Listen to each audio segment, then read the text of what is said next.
창밖으로 첫눈이 내립니다. 미국 시애틀의 하늘에서 내리는 눈발을 바라보면서도 제 마음은 자꾸만 고향 마당으로 돌아갑니다. 지금쯤 한국은 김장철이겠지요. 아파트 베란다에서 또는 옥상 한켠에서 50년, 60년을 한결같이 담가온 김장톡 앞에 앉아 계실 어머니들의 모습이 눈앞에 선합니다. 올해로 미국에 이민 온 지 30년이 되었습니다. 처음엔 몇 년만 있다 돌아가려 했습니다. 자식들 교육 때문에 그리고 더 나은 미래를 꿈꾸며 떠나온 이 땅에서 어느새 반평생을 보냈습니다. 그런데 이상하게도 해가 갈수록 나이가 들수록 고향의 기억은 더 선명해집니다. 특히 겨울이 오면 더욱 그렇습니다. 김장 담그던 그 냄새, 어머니의 손때 묻은 배추 한 포기, 빨갛게 물든 고춧가루가 공기 중에 퍼지던 그 향기가 지금도 코끝에 맴돕니다. 김장은 단순히 김치를 담그는 일이 아니었습니다. 그것은 한 해를 마무리하고 다가올 긴 겨울을 준비하는 의식이었습니다. 온 가족이 때로는 동네 이웃들까지 모여 함께 만들어내는 공동체의 향연이었습니다. 지금 생각해보면 그것은 사랑이었습니다. 차가운 겨울바람 속에서도 식구들 배 채우려는 어머니의 사랑, 이웃과 나누어 먹으려는 마을 사람들의 정, 그 모든 것이 하나의 김치 속에 담겨 있었습니다. 어릴 적 저희 집 마당은 김장철이 되면 작은 전쟁터 같았습니다. 새벽부터 큰 양푼에 배추를 씻고 소금물에 절이고 다시 헹구느라 온 식구가 분주했습니다. 어머니는 전날 밤부터 무채를 썰고 파를 다듬으며 준비하셨지요. 아버지는 배추를 나르시고 동생들은 고춧가루 묻은 손으로 장난치며 웃었습니다. 저는 주로 어머니 옆에서 양념 심부름을 했습니다. 어머니의 목소리가 지금도 귓가에 들립니다. 가장 기억에 남는 건 어머니의 손입니다. 찬물에 붉게 트고 갈라진 손으로 배추잎 하나하나에 정성스레 양념을 바르시던 그 손, 겨울 추위에 얼어붙은 손가락으로도 쉬지 않고 움직이시던 그 손, 그 손은 투박했지만 따뜻했고 거칠었지만 부드러웠습니다. 그 손에서 만들어진 김치는 세상 어떤 요리보다 맛있었습니다. 지금 이곳 미국 슈퍼마켓에서 사 먹는 김치는 아무리 비싸고 유명한 것이라도 그 맛을 따라갈 수 없습니다.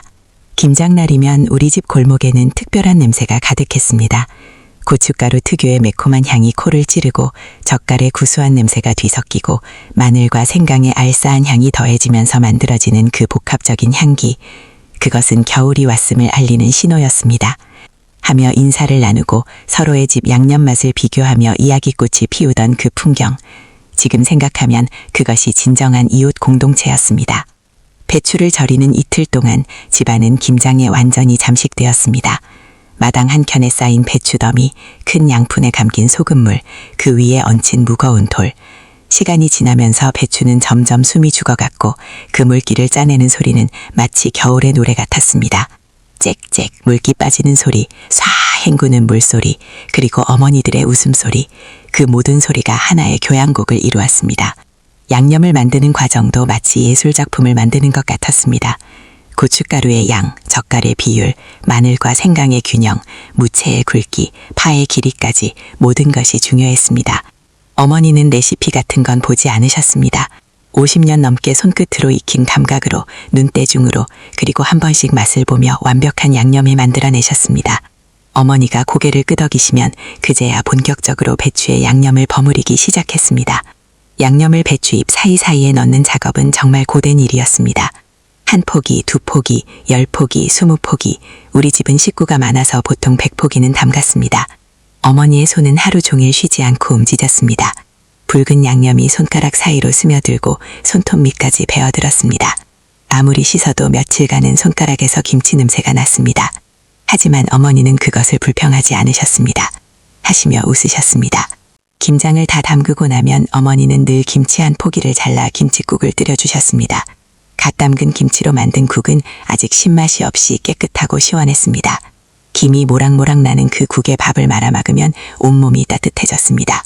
하루 종일 찬물에 손을 담그고 일한 피로가 한 그릇의 국으로 사라지는 것 같았습니다.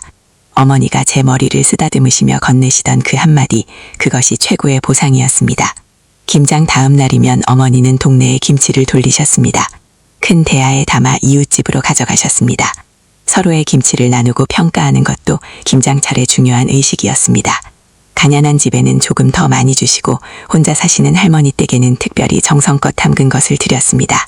그렇게 나누는 것이 당연한 일이었습니다. 지금 돌이켜보면 그때의 가난은 참 순수했습니다. 모두가 어려웠기에 나눔이 자연스러웠고 함께 일하는 것이 즐거웠습니다. 김장 차리면 온 동네가 하나가 되었습니다. 이렇게 품앗이로 서로 도우며 살았습니다. 지금은 그런 풍경을 찾아보기 어렵습니다. 아파트에서 각자 조용히 살아가는 시대가 되었으니까요. 한국에 계신 어머니는 85살이 되신 지금도 김장을 하십니다. 양은 많이 줄었지만 손맛만큼은 여전하십니다. 작년 추석에 잠시 한국에 다녀왔을 때 어머니가 담가주신 김치를 먹었습니다. 첫 맛에 눈물이 났습니다. 50년 전 그 맛이었습니다. 시간이 흘러도 변하지 않는 것이 있다는 걸 어머니의 손맛이 그것을 증명했습니다.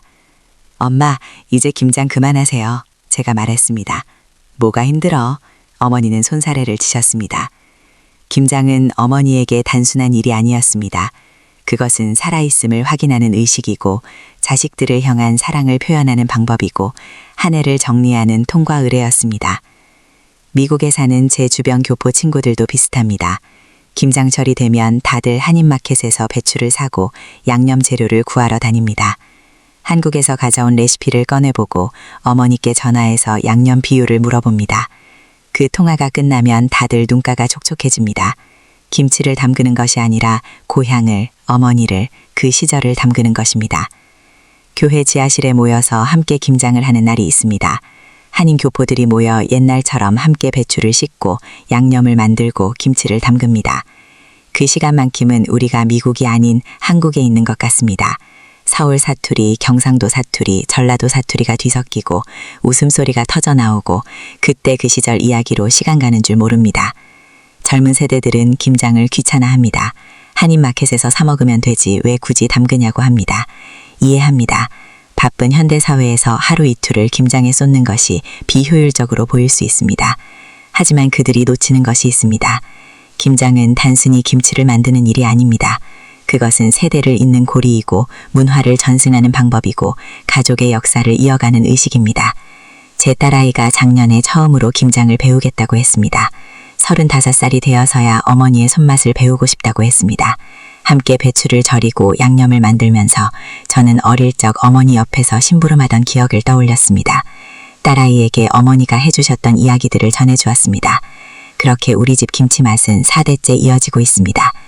겨울 김장의 참맛은 봄이 되어서야 알 수 있습니다. 겨울 내내 도간에서 천천히 익어가는 김치는 봄이 오면 절묘한 신맛을 냅니다.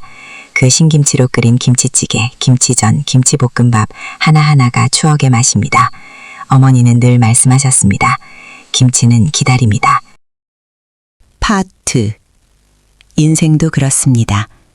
급하게 서두르면 그 깊은 맛을 놓칩니다. 천천히 익어가는 시간, 기다림의 미학, 그것을 김장은 가르쳐줍니다. 겨울의 추위를 견디며 도간에서 변화하는 김치처럼 우리 인생도 시련을 통해 깊어지고 익어갑니다. 창밖에 눈은 계속 내립니다. 한국에도 눈이 내리고 있을까요? 어머니는 지금 무엇을 하고 계실까요? 김장독 앞에 앉아 김치 상태를 확인하고 계실지도 모릅니다. 찬 바람이 불면 우리 아들 춥지 않을까 하며 걱정하고 계실 겁니다. 그렇게 어머니는 언제나 자식 걱정입니다. 이번 겨울에는 한국에 가서 어머니와 함께 김장을 하고 싶습니다. 60이 넘은 제가 85 어머니 옆에서 심부름을 하고 함께 배추를 버무리고 그 손맛을 온전히 배우고 싶습니다. 어쩌면 이것이 마지막 기회일지도 모릅니다. 시간은 기다려주지 않으니까요. 지금 이 순간에도 한국 어딘가에서는 김장이 한창일 것입니다. 아파트 베란다에서, 작은 주방에서 또는 시골집 마당에서 어머니들의 손은 쉬지 않고 움직이고 있을 것입니다. 그 손길 하나하나에는 가족을 향한 사랑이 담겨 있습니다. 추운 겨울을 따뜻하게 보내기를 바라는 마음이 담겨 있습니다. 김장은 단순한 음식 준비가 아닙니다. 그것은 사랑의 표현입니다. 말로 하지 않아도 전해지는 마음, 손끝에서 손끝으로 이뤄지는 정, 세대에서 세대로 전승되는 맛, 그 모든 것이 김장 속에 들어 있습니다. 올해 겨울 저도 작은 김장을 해볼까 합니다. 미국에서 구한 배추로 한인 마켓에서 산 양념으로 서툴지만 어머니가 가르쳐 주신 그 방법으로 완벽하지 않아도 괜찮습니다. 중요한 건 그 마음입니다. 고향을 그리는 마음, 어머니를 생각하는 마음, 그리고 이 맛을 다음 세대에 전하고 싶은 마음. 김치뚝 뚜껑을 열 때마다 퍼지는 그 향기, 그것은 단순한 발효식품의 냄새가 아닙니다. 그것은 고향의 향기이고 어머니의 숨결이고 우리가 잃어버린 시간의 향기입니다. 그 향기를 맡으면 다시 어린아이가 됩니다. 어머니 치맛자락을 붙잡고 배고파요 하던 그 시절로 돌아갑니다. 세상이 아무리 변해도 기술이 아무리 발전해도 어머니의 손맛만큼은 변하지 않습니다. 그것은 기계로 만들 수 없고 공장에서 생산할 수 없는 것입니다. 오직 사랑하는 사람의 손에서만 나올 수 있는 맛입니다. 이 글을 읽고 계신 여러분, 혹시 오늘 어머니께 전화 한 통 하시는 건 어떨까요?